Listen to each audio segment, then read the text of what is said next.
السلام علیکم ورحمۃ اللہ وبرکاتہ۔ اللہم صلی علی سیدنا محمد وعلی آل سیدنا محمد وبارک وسلم۔ جزا اللہ عنا سیدنا محمد صلی اللہ علیہ وسلم ما هو اہلہ۔ رضیت باللہ ربا وبالاسلام دینا وبمحمد رسولا نبیا۔ عزیزان گرامی، ذی الحجہ کے افضل ترین دن، یہ جو 10 دن ہیں ولیال عشر، یہ دنیا کے افضل ترین دن ہے۔ تو یکم ذی الحجہ کا آغاز ہو گیا ہے، تو مناسب سمجھا کہ عمرے کا طریقہ اور اس کے اذکار اور حج پر بات کی جائے۔ قرآن مجید فرقان حمید سورہ بقرہ آیت نمبر 196۔ بسم اللہ الرحمن الرحیم۔ وَأَتِمُّ الْحَجَّ وَالْعُمْرَةَ لِلَّهِ، اور حج اور عمرے کو اللہ کے لیے پورا کریں۔ پھر جامعہ ترمذی حدیث نمبر 810، تابعوا بین الحج والعمرة فإنهما ينفيان الفقر والذنوب كما ينفي الكير خبث الحديد والذهب والفضة۔ حج اور عمرہ پے در پے کرو، کیونکہ وہ غریبی اور گناہوں کو اس طرح ختم کر دیتے ہیں کہ جس طرح بٹی لوہے، سونے اور چاندی کی میل کو دور کر دیتی ہے۔ یعنی عمرہ اور حج تنگ دستی اور مفلسی سے نجات کے لیے بہترین وسیلہ و ذریعہ ہے۔ فضائل: عمرہ کے لیے جانے والا اللہ تعالیٰ کا شاہی مہمان ہوتا ہے۔ یہ میں جو ریفرنس دے رہا ہوں یہ کتاب الاذکار سے، اور یہ لکھی ہے فضیلت الشیخ مولانا عبد المنان رازق، جو مکتب اہل حدیث سے تعلق رکھتے ہیں۔ تو میں عمل اليوم واللیل ابن سنی کا، اور دوسرا حسن حسین الاذکار، اور یہ حسن المسلم، تو ان کا مطالعہ کر رہا تھا مہر منیر کا، تو میں نے کہا چلو اس سے آپ لوگ مستفید ہو جائیں۔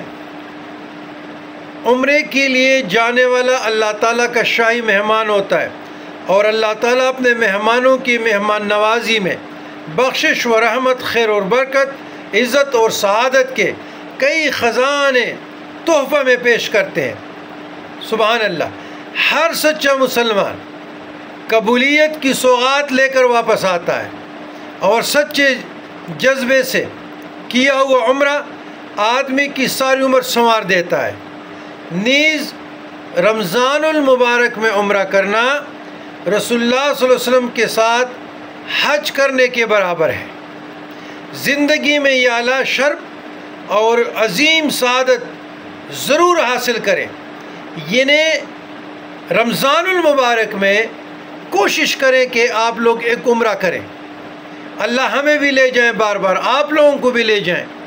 اور رمضان المبارک میں عمرہ ایسا ہے جس طرح رسول اللہ صلی اللہ علیہ وسلم کے ساتھ، یعنی رمضان المبارک میں عمرہ کرنا رسول اللہ صلی اللہ علیہ وسلم کے ساتھ جس طرح حج کرنے کے برابر ہے۔ سبحان اللہ۔ اتنی بڑی فضیلت اور امت مصطفیٰ کے لیے خیر، حلال کمائی سے اس مبارک سفر کی تیاری مکمل کریں، اور احرام باندھتے ہوئے اللہم لبیک عمرتن نیت کریں. کہیں ایک احرام دو سفید چادروں کو کہتے ہیں. ایک چادر آپ کا ادھر اور ایک دوتی. اللہ تعالیٰ نے احرام باندھنے کے لیے مکہ مکرمہ کے چاروں طرف 5 جگہ مقرر کی ہے جنہیں میقات کہتے ہیں. اپنے علاقوں سے عمرہ کے لیے آنے والے وہاں سے احرام باندھ کر مکہ مکرمہ میں داخل ہوتے ہیں. پاکستان سے آنے والوں کے لیے میقات یلم ہے جو بیت اللہ کے جنوب میں بہان میں 92 کلومیٹر پر واقع ہے. پاکستان سے جانے والے وہاں سے احرام باندھیں. چونکہ پاکستان سے جانے والوں کو فضائی سفر میں بسا اوقات میقات کا صحیح علم نہیں ہوتا، اس لیے جہاز میں سوار ہونے سے قبل احرام باندھ لینا جائز ہے. جس طرح آپ کے کاغذات وغیرہ پروسیجر ہو جاتا ہے، کلیئر ہو جاتا ہے، بورڈنگ ہو جاتی ہے، تو وہاں پر مسجد میں وضو کریں اور نہائیں، یا گھر سے نہائیں پاک طیب طاہر ہو کر. تو وہاں جیسے آپ بورڈنگ کے لیے فارغ ہو جاتے ہیں، وہاں سانس لیں، ریلیکس ہو جائیں اور وہاں سے آپ احرام باندھ لیں. خواتین کا احرام عام لباس ہی ہے، صرف چہرہ جو ہے نا ننگا رکھا جائے. البتہ وہ بھی غیر محرم سے بوقت ضرورت ڈانپ لینا چاہیے. احرام کی حالت میں تلبیہ شروع کرنے سے پہلے قبلہ رخ ہو کر کچھ دیر تک سبحان اللہ، الحمدللہ، اللہ اکبر پڑھتے رہنا صحیح بخاری کے مطابق رسول اللہ صلی اللہ علیہ وسلم کی سنت ہے. پھر اس کے بعد تلبیہ پڑھیں، بآواز بلند پڑھیں، اور تلبیت کے کلمات یہ ہے: لبیک اللہم لبیک لبیک لا شریک لک لبیک ان الحمد والنعمت لک والملک لا شریک لک. یہ تلبیہ بندے کو، مومن کو، مسلم کو جب آپ 2 چادریں لے لیتے ہیں تو یہ عظیم سعادت تب آپ کو نصیب ہوتی ہے. تو بیت اللہ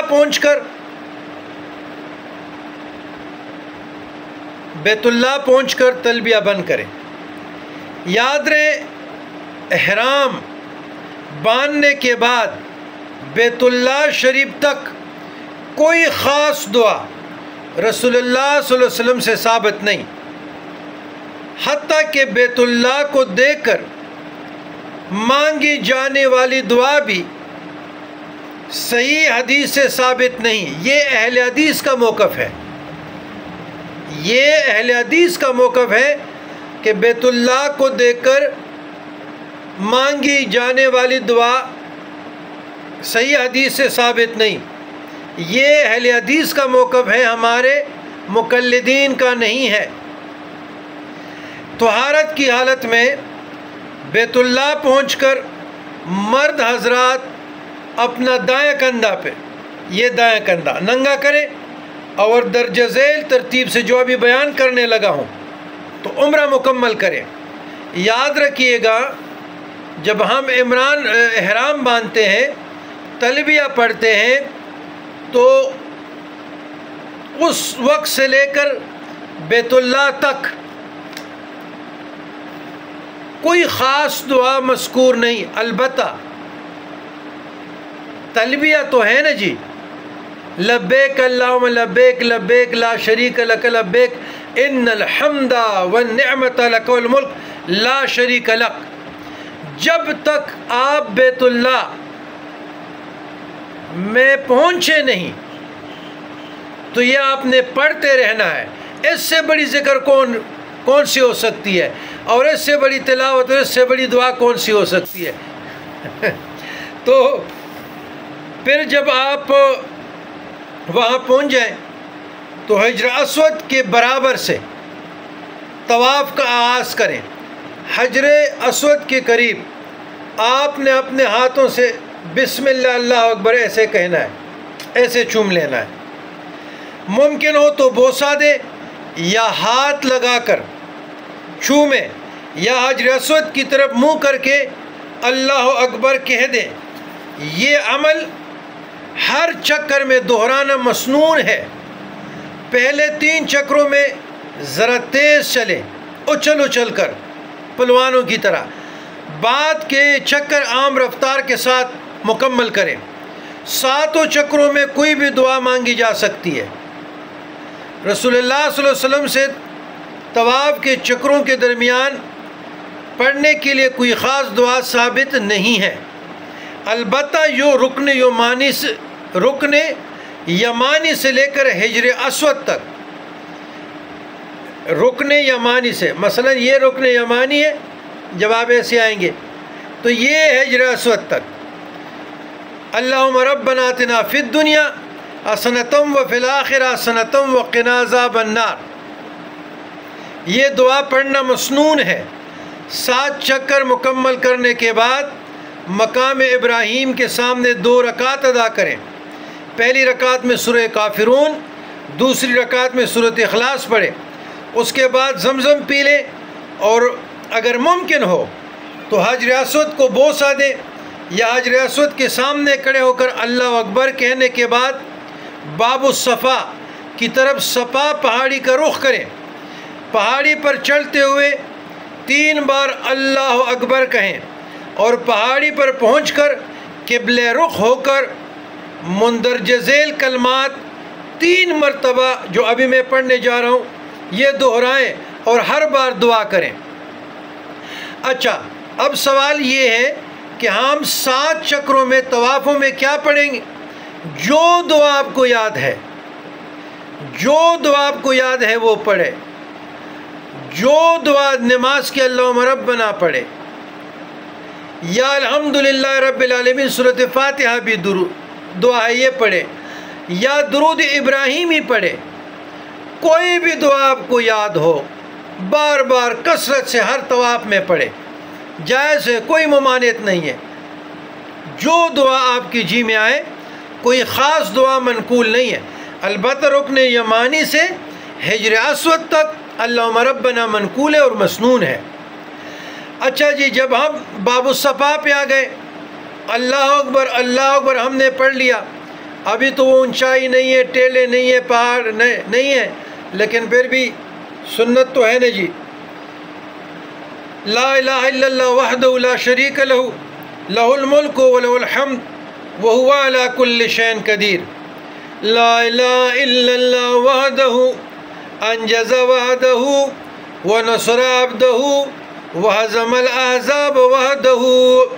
یہ دعا 3 مرتبہ پڑھے، یہ دعا 3 مرتبہ پڑھے اور ہر بار دعا کریں۔ اس کے بعد دائیں طرف کی رستے پر صفا سے مروہ کی طرف جائیں، مثلا یہ دو راستے ہیں، تو آپ نے دعا پڑھ لیا تو پھر یہاں سے ٹرن کر کے پہاڑی سے ادھر سے جانا ہے، یہ دائیں ہیں، تو صفا سے مروہ کی طرف جائیں اور سبز روشنی والے ستونوں کے درمیان، ادھر سبز روشنی والے ستونوں کے درمیان لیٹے ہیں، جس طرح یہ پین ہے نا جی، مثال دے رہا ہوں، اسی طریقے سے یہ سے ہے، تو اس کے درمیان ہلکا سا دوڑیں، خواتین آرام آرام اپنے قدموں سے جائیں، مروہ پر چڑھ کر قبلہ رخ ہو کر وہی کچھ پڑھیں جو صفا پہاڑی پر آپ نے کلمہ توحید پڑھا تھا، یعنی مندرجہ بالا کلمات 3 مرتبہ دہرائیں اور ہر بار دعا کریں۔ پھر دائیں طرف سے صفا کی طرف جائیں اور پہلے کی طرح سب روشنی والے ستونوں کے درمیان ہلکا سا دوڑیں، صفا سے مروہ تک 1 چکر اور مروہ سے صفا تک دوسرا چکر، اسی طرح آپ کا 7واں چکر مروہ پہ مکمل ہوگا۔ ان چکروں میں کوئی بھی دعا ذکر کر سکتے ہیں۔ مروہ پر 7واں چکر مکمل کرنے کے بعد سر کے بال منڈا لیں اور خواتین صرف آخر سے تھوڑی سی بال کاٹیں، اس کے بعد عام لباس پہن لیں، آپ کا عمرہ مکمل ہو چکا۔ یہ یہ بال ہیں نا مثلاً خواتین کے، اتنے سے لے لیں، سارے بالوں کو ایسے جوڑ کے نا یہ اتنے سے، وہ محرم لے گا، غیر محرم نہیں، محرم لے گا۔ اچھا جی، تو ہم آپ یہاں سے آ گئے یہ صفا، یہاں سے آ گئے یہ مروہ، تو یہ مثلاً ایک چکر ہو گیا، تو 7 چکر، اب اللہ جانے کتنے کلومیٹر بنتے ہیں، لیکن اندازہ ہے کہ 7 راؤنڈ اباؤٹ کلومیٹر ہوگا۔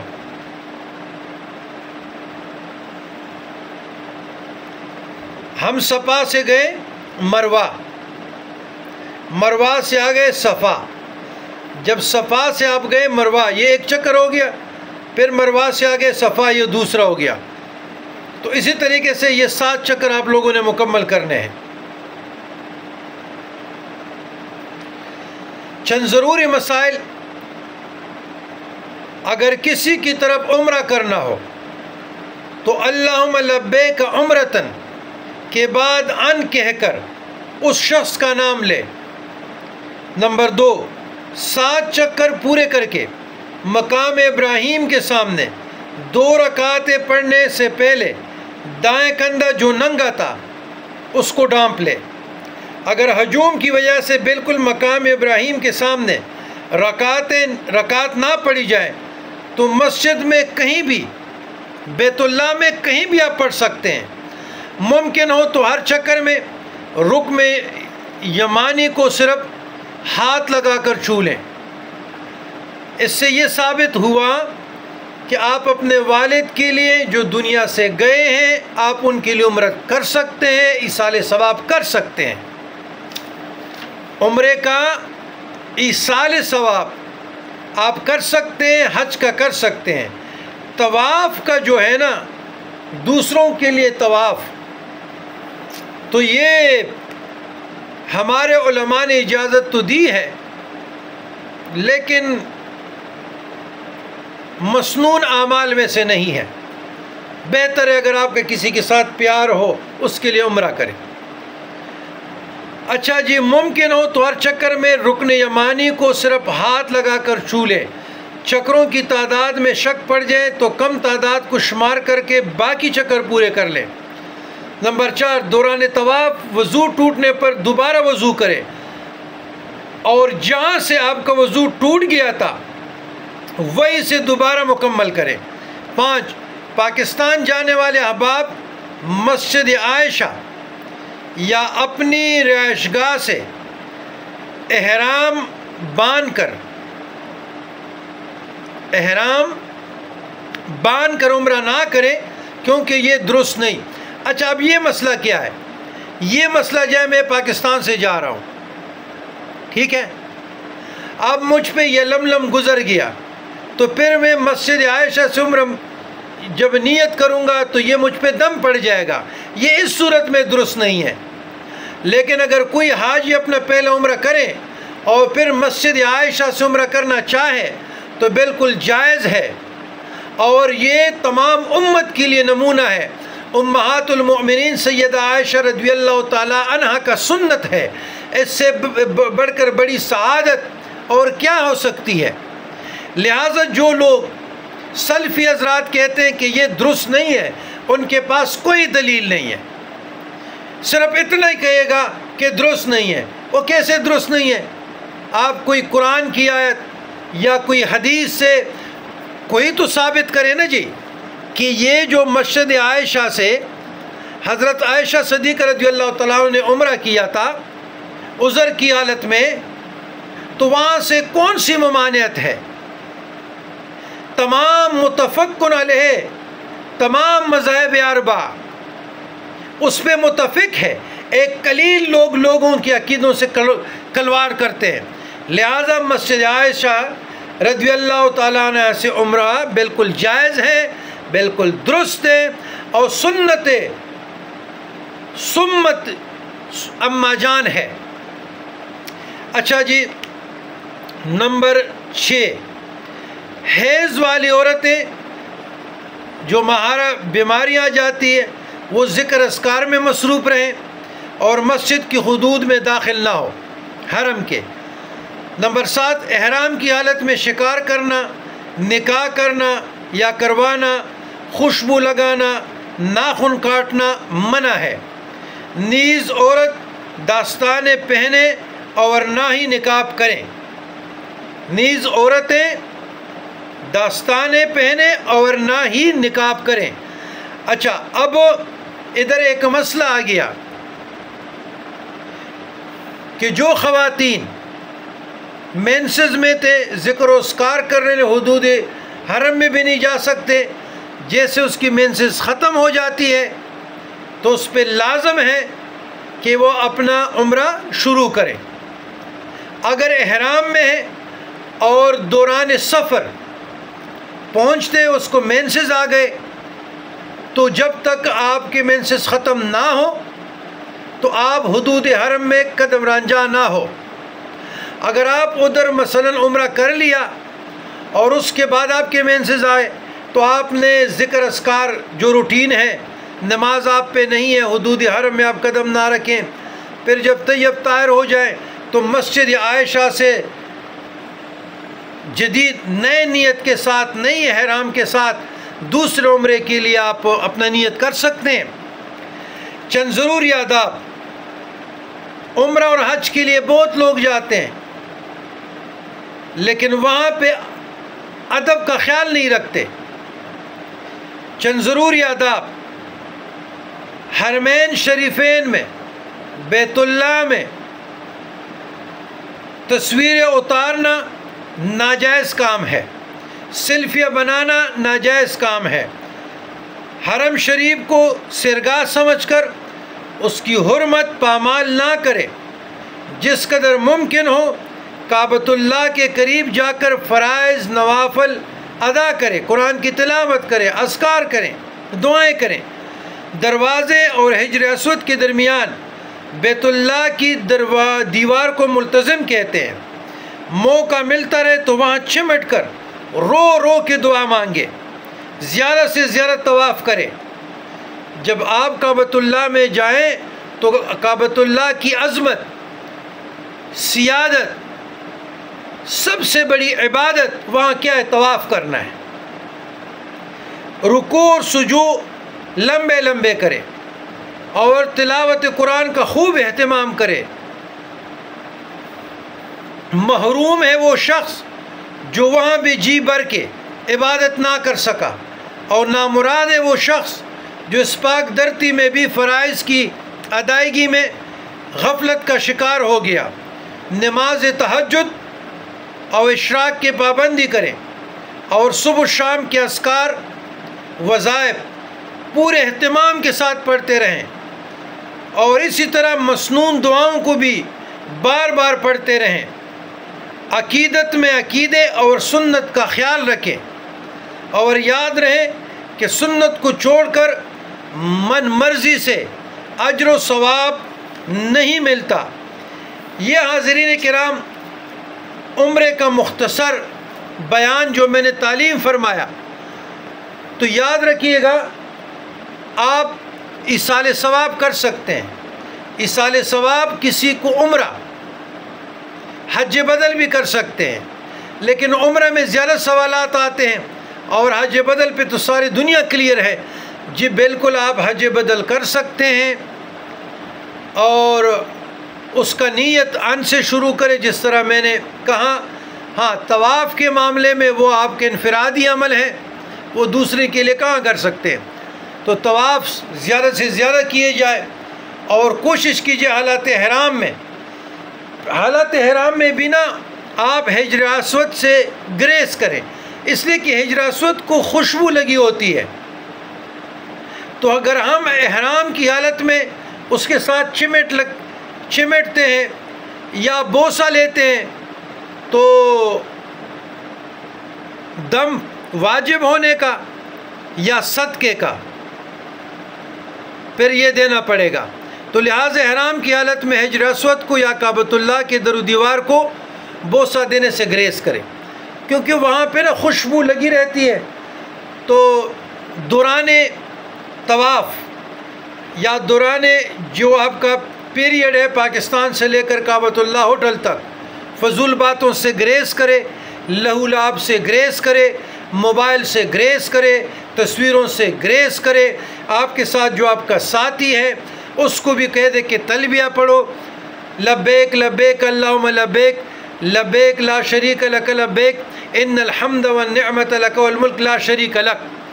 یا سفر زیادہ ہے 4.5-5 گھنٹے کا تو دوران آپ دینی گفتگو کریں، عمرے کے مسائل ایک دوسرے سے پوچھیں، وہاں جو سفر کی تھکاوٹیں ہیں حوصلہ اور برداشت کی تعلیم دیں، ادب کی تعلیم دیں، عجز انکساری کا، رواداری کا، صلہ رحمی کا، ایک دوسرے کے ہاتھ بٹانے کا۔ تو یہ جو علمی مسائل ہیں حاجی صاحبان ایک دوسرے کے ساتھ حرمین تک، عمرے تک یہ ڈسکس کرتے رہیں۔ والسلام علی من اتبع الہدی۔